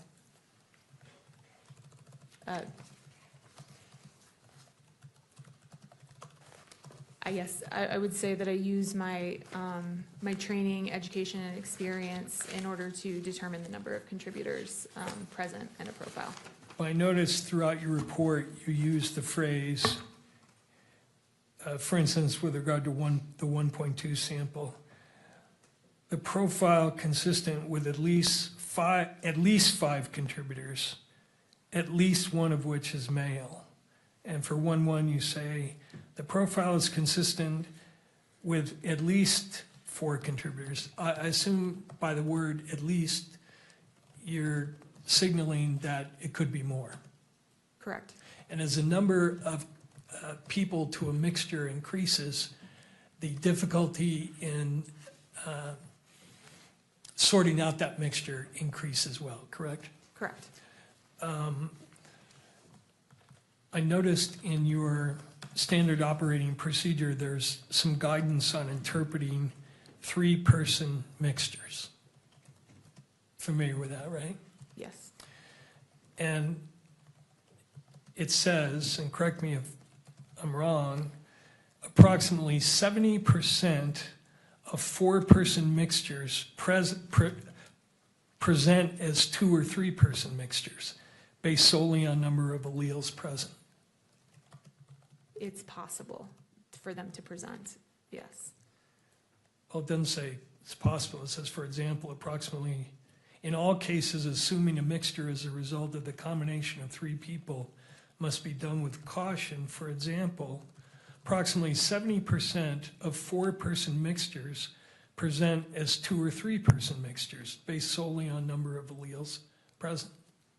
You said you're referencing my SOP? Yes, Is it possible for me to take a look at it? sure. Your Honor, I'm going to object at this point. The point that defense counsel is getting at is made in the last answer, which is that the difficulty of sorting out mixtures increases as the number of contributors increases. That's all understood, but that has nothing to do with probable cause determination. Even if it's difficult, the inferences and the evidence is weighed in the favor of the state. The court cannot weigh the difficulty in determining this evidence. Is it fair for a trier of fact at a jury? Sure it is. But we're now getting into weight issues that are relevant for a jury, but not for this court. Well, he's implying there's going to be an extended discussion. I have one question which he wants to look at her manual to make sure it's in there. So, and then I'm done. All right, I'll allow this question, so I'll Thank you. overrule the objection. She may review the material and So could you bring question up can be rephrased. one, exhibit Oliver 148?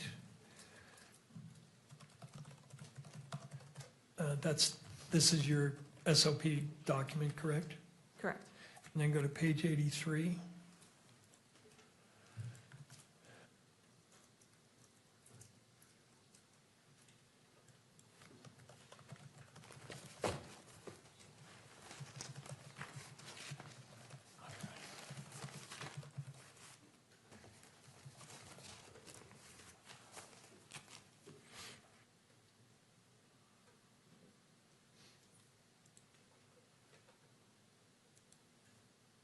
Did I read that correctly?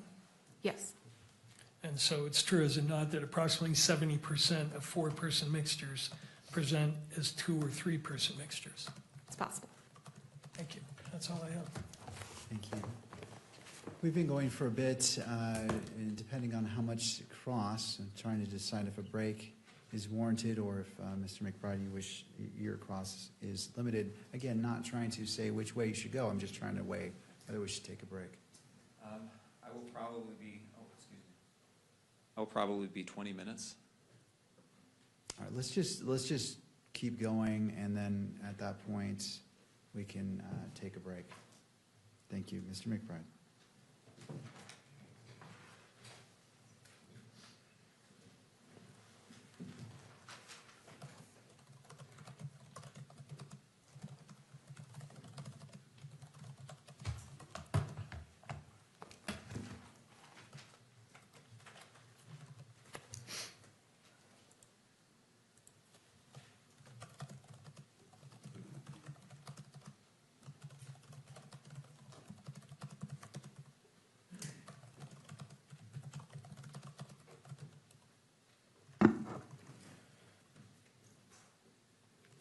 Good morning. Morning. Is your lab accredited? Yes, it is. What does that mean? So our laboratory goes through a voluntary accreditation process where a external third party comes in and audits our laboratory to a set of standards. Specifically, the ATF laboratory is accredited, and specifically the DNA section of the ATF laboratory is accredited to 2 sets of standards. One is an international set of standards called ISO 17025 for testing laboratories, and additionally, a DNA-specific set of standards put forth by the FBI. Does the accreditation require that the methodologies you use be validated? Yes. The methodologies used in this case have been accepted by courts across the country, correct? Correct. Does the accreditation require that forensic biologists like yourself satisfy certain qualification standards? Yes, we're required to perform competency testing prior to participating in casework, and additionally, we participate in twice a year proficiency testing. And do you satisfy the competency and qualification standards required by accreditation? Yes. And at the time you did the testing in this case, did you satisfy those standards? Yes. Moving to your opinions, where on the firearm did you find evidentiary support for the inclusion of Tyler Robinson? There were several locations. I'd have to refer to my report. Okay, would you look at your report, and this is, it looks like report number, or exhibit number 30. If we can pull that up, just for the witness.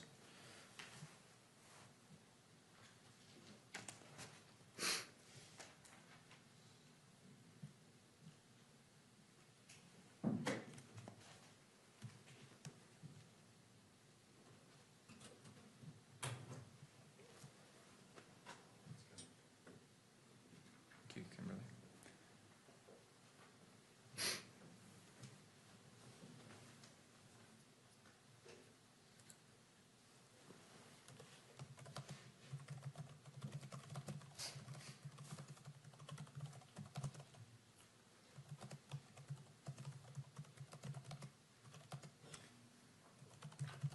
We had it for a minute here, a minute ago.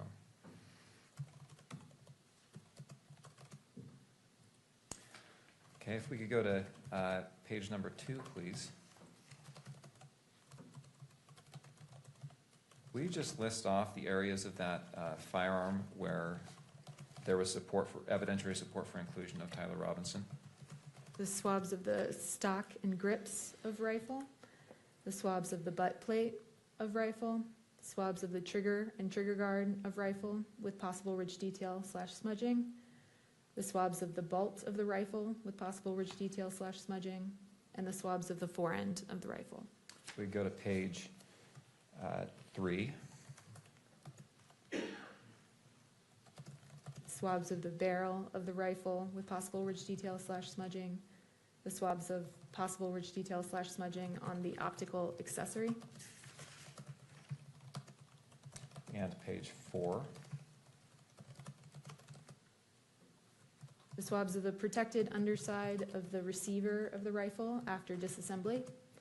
The swabs of one 30-06 cartridge case. The swabs of one 30-06 cartridge. And the swabs of one 30-06 cartridge. I want to ask you about a couple of those conclusions.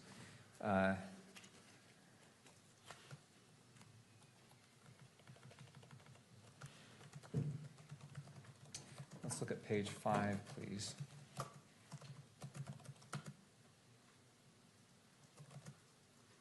And calculation number 3, exhibit 1.3, do you know where that swab was taken from?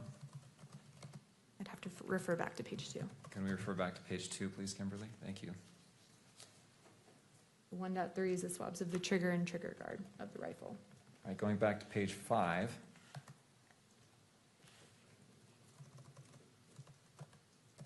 And we've had some talk, some testimony from you and some questions for you about the likelihood ratios. What was your conclusion as to the likelihood ratio that you analyzed in this question, in calculation number 3? For this exhibit, the DNA profile was at least 1 trillion times more likely if it originated from Tyler Robinson as the major component and 3 unknown unrelated individuals than if it originated from 4 unrelated individuals. You say at least 1 trillion times more likely. So it could be a much higher number than 1 trillion. Is that accurate? It's possible. But the protocols in your laboratory say you cap that at the number 1 trillion. Is that right? Correct. We would not report a number higher than 1 trillion. And it looks like you also did a probability statistic as well in paragraph E. Is that right? Correct. It's another way of stating the likelihood ratio statistic. And will you state your findings you made here in paragraph E, and that's on page 6?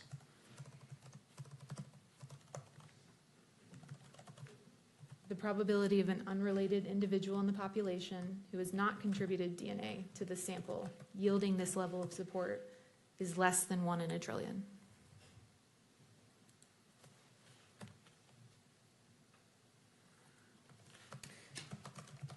And same question there. The trillion number, it could be far less than that, but you stop your calculations or the statistics at 1 trillion. Is that right? Correct. Let us move to page 7 with regard to statistical analysis calculation number 7. Now, do you remember what 1.3 or 1.13 and 2.1 are? I'd have to refer back to page 3, I believe. You could jump to page 3. Thank you, Kimberly. Page 4, sorry. Page 4.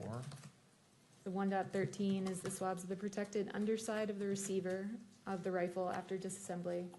And 2.1 is the swabs of one 30-06 cartridge case. Now, did you do the swabs themselves? I did not.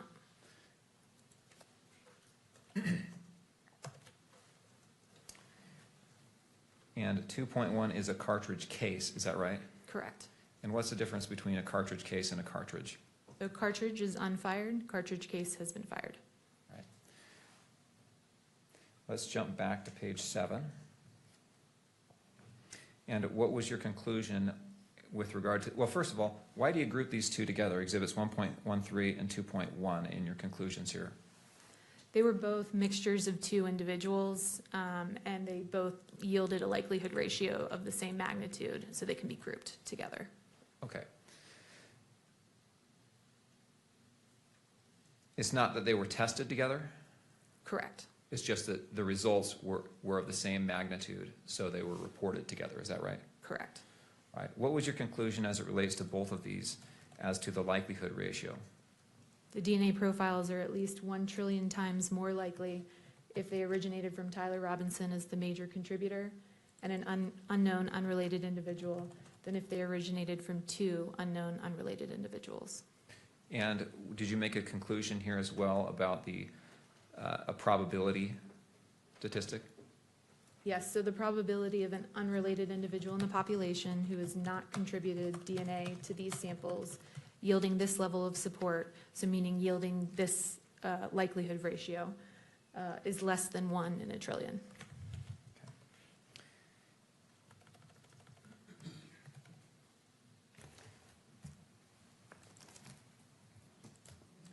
Nothing else. Mr. Burt.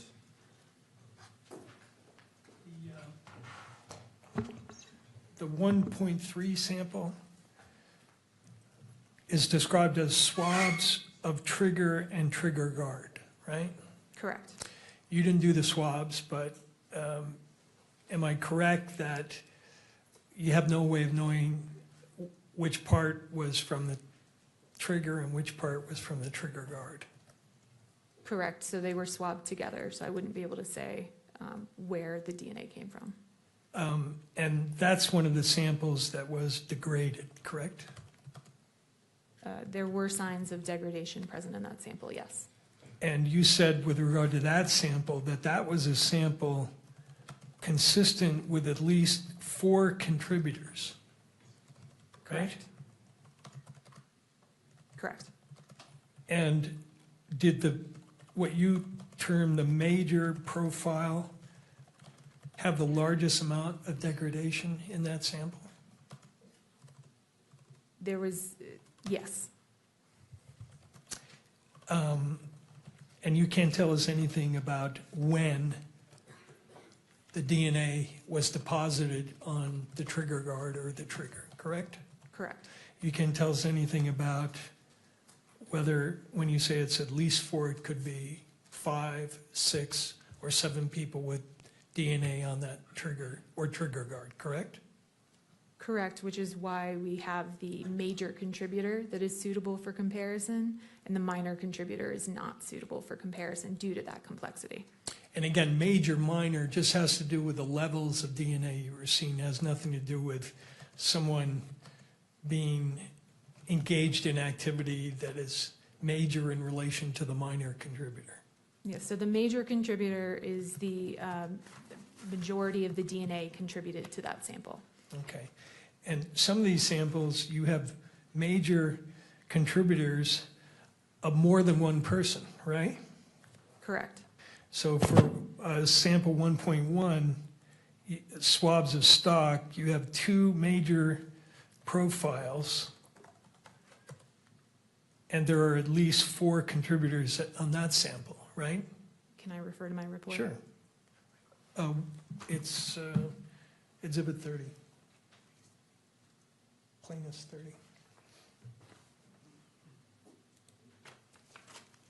Right?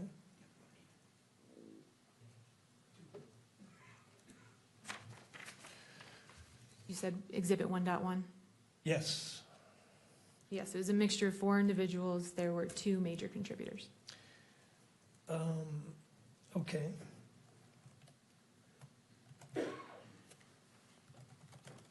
And again, with regard to all these samples, no way of knowing when or how the DNA got on those samples, correct? Correct. You referenced another statistic in your report, which is the statistic related to paragraph E, I guess. Correct. Is it what's called a random match probability statistic? Or is that something else? It itself is not a random match probability statistic. It is a way to represent the likelihood ratio similar to a random match probability. But it's still a likelihood ratio computation, right? Correct. It's based off the likelihood ratio computation. And it's still subject to all the limitations we've talked about. Correct. Can't attribute it to any person.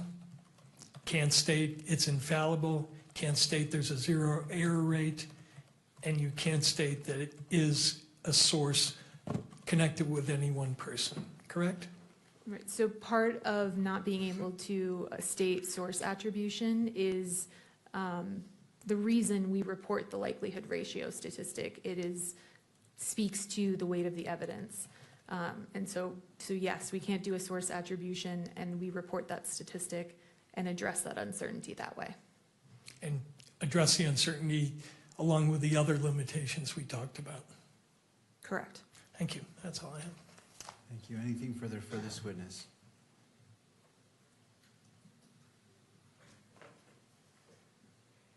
No. All right. May this witness be excused. Yes. All right. Thank you, ma'am. You may step down. Anything further from defense? No, we have no further witnesses. All right. Returning to prosecution, anything further? No, Judge, we have no rebuttal evidence to present at this hearing. The state has no rebuttal evidence to present at this hearing. However, before we break, there is the matter that was discussed yesterday with respect to publishing in the courtroom Exhibit 12.1, so that the victim's family can observe that. Thank you. All right. Do the parties wish to be heard as it relates to this briefly, and then the court will issue its ruling? And Your Honor, I actually just want to make a quick record. We have advised Mr. Robinson of his right to testify at this hearing, and he is choosing to take our advice and not testify. is that correct, Mr. Robinson? And I note that he's nodding in the affirmative. Thank you, Ms. Visser. All right. In regards to the outstanding issue about the publication of State's Exhibit 12.1 to the courtroom only, to persons here, any further input from any of the parties before the court issues its ruling? Your Honor, Jeff and I, on behalf of the victim, my understanding is you ruled yesterday that you were going to play it, that you did grant our request. So I don't know if we... Thank you.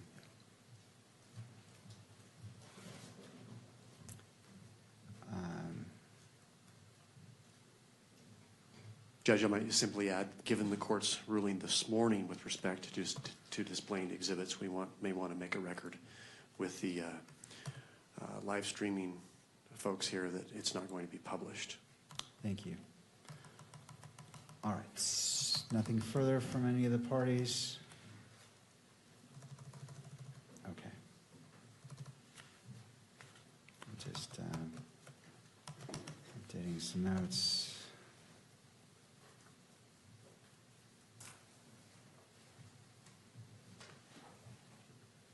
All right. The court wishes to readdress yesterday's ruling in light of this morning's sanction as it relates to Exhibit 16. The court separately addressed that incident and imposed a sanction on the record. Having considered all applicable public access, fair trial, privacy, and victims' rights interests, the court adheres to its prior ruling. The court finds that temporarily limiting live stream to audio only while Exhibit 12.1 is displayed is necessary to prevent the inadvertent publication of the exhibit from being transmitted to outside the courtroom, and no broader and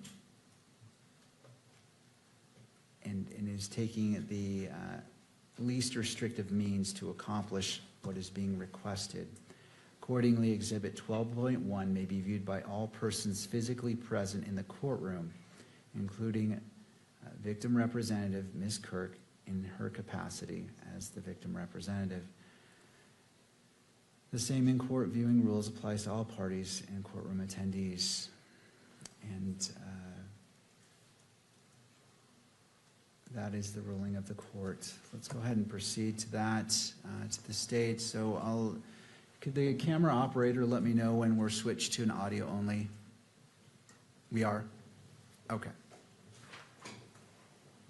All right. And as it's switched to audio only, to the state, now my understanding there's no audio on this surveillance on 12.1. Is that correct? All right.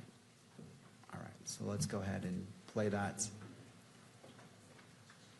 And I'm going to rule that this also applies to the still photographer. It cannot be captured the screen in any way.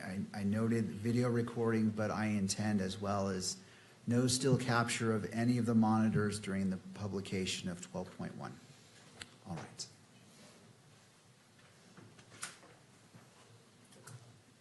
And to the state, just let me know if you're ready. Let's go ahead and play it now.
that concludes the playing of Stacy Exhibit 12.1. Video transmission may resume.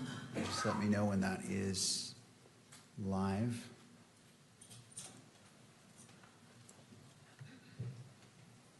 All right, thank you.